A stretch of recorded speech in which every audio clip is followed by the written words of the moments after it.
Diperoleh data dari Dr. Ignatius Adipujo Astowo Kabid P2P Dinas Kesehatan Kap Brebes dat 1166, DBDL-nya saja 149 DSS 19 total host meninggal sampai bulan Juni tahun 2024 ada 6 orang.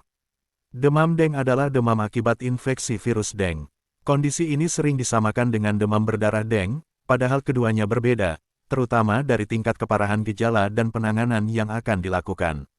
Demam deng ditularkan melalui gigitan nyamuk Aedes aegypti dan Aedes albopictus. Kondisi ini bisa menimbulkan gejala yang bervariasi, mulai dari tanpa gejala, hingga demam tinggi, sakit kepala, tidak enak badan, mual, atau muncul ruam. Sementara itu, demam berdarah deng adalah demam deng tingkat lanjut.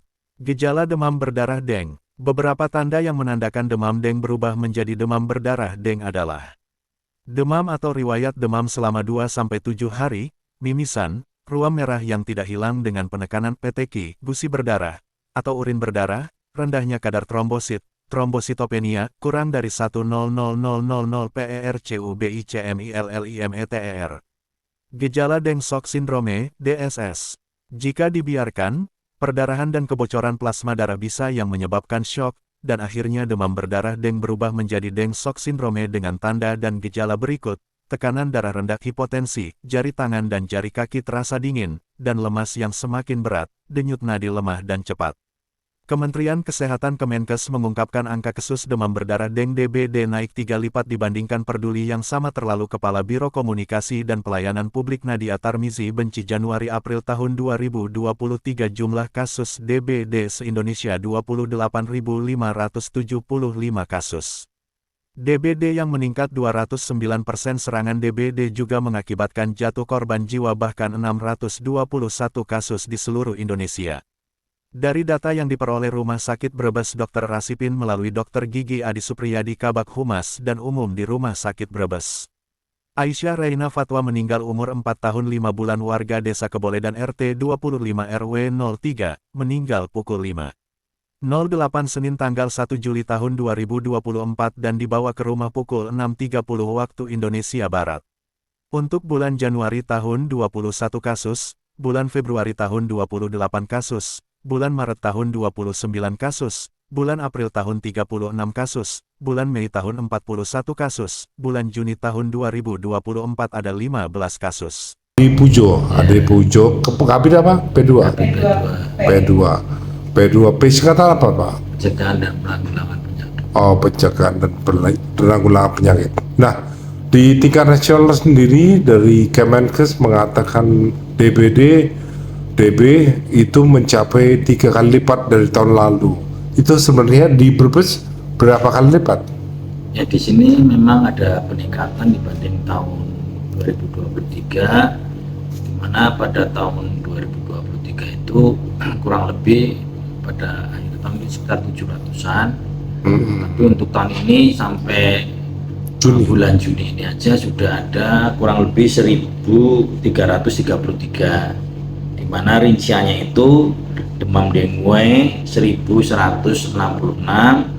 demam berdarah dengue 149, dan dengue shock syndrome atau DSS itu ada 19.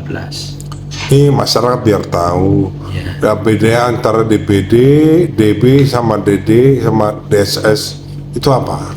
Ya jadi mengelompokkan penyakit itu adalah bentuk manifestasi ketika seorang terkena infeksi dengue. Ya jadi dengue itu disebabkan oleh nyamuk Aedes aegypti dan kemudian manifestasinya bisa berbentuk tadi. Yang pertama demam dengue, ya gejalanya ada demam, ya nyeri otot, ya tapi tidak ada tanda-tanda perdarahan.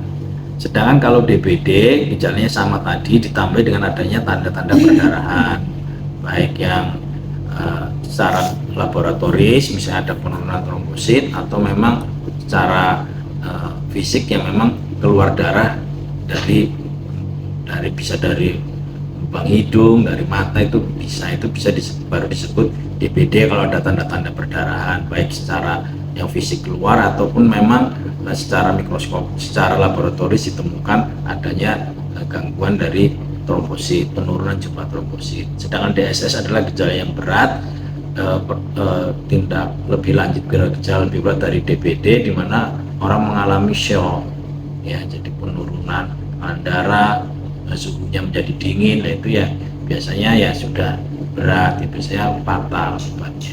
Kalau kepada masyarakat pesannya apa untuk mencegah? Yang pertama ya kita harus mengutamakan PSN atau pemberantasan sarang nyamuk, itu yang paling utama, yaitu ya kita mengubur benda-benda bekas, kemudian menguras dan menutup tempat-tempat penyimpanan air. Jadi di sekeliling rumah maupun dalam rumah itu ya kita menjaga supaya jangan menjadi tempat perindukan atau sarang nyamuk. Itu yang utama sebetulnya ya.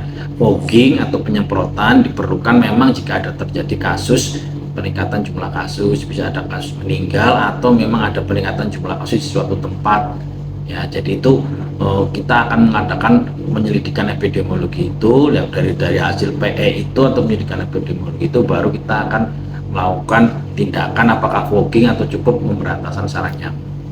Apakah fogging itu efektif? Fogging ya sebetulnya kurang efektif karena dia hanya menyasar nyamuk dewasa, sedangkan nyamuk itu jika dia bertelur di tempat-tempat yang genangan air itu ya, dia ketika nyamuk dewasa meninggal tapi jentik-jentik nyamuknya kan sudah ada lagi, jadi kita tidak bisa memutus siklus hidupnya gitu. Tidak bisa memutus kerja. Terhadap masyarakat Pak yang melakukan fogging mandiri itu menurut panjenengan bagaimana? Ya balik lagi sebetulnya kita perlu sosialisasi yang terus-menerus pada masyarakat ya, baik dari kami dari Dinas Kesehatan, Puskesmas maupun dari seluruh warga masyarakat yang sudah mengetahui, mensosialisasikan bahwa tindakan utama untuk memutus rantai penularan demam berdarah ya kembali lagi adalah lingkungan yang sehat, yang bersih, di mana salah satunya untuk nyamuk ini adalah kita jangan membiarkan tempat-tempat untuk perindukan atau sarang nyamuk tadi, baik genangan air, barang-barang bekas yang menjadi tempat ini, adanya air-air yang menggenang, sebenarnya di situ sebenarnya. Tidak masalah berarti Pak ya kalau fogging mandiri Pak ya? Ya kita harus hati-hati dengan fogging, karena fogging itu kan kita menyemprotkan insektisida, ya insektisida itu ketika menempel di suatu benda, di tembok, di apapun itu kan dia residual efeknya atau efeknya itu bertahan lama ya. Jadi kalau kita penyemprotan terus menerus tapi tidak ada PSN kan nyamuknya tetap hidup, sedangkan ini kan meninggalkan bekas yang kita hirup.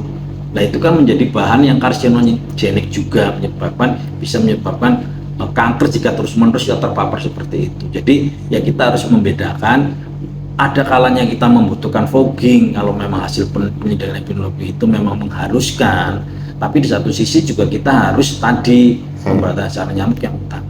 Iya, oke.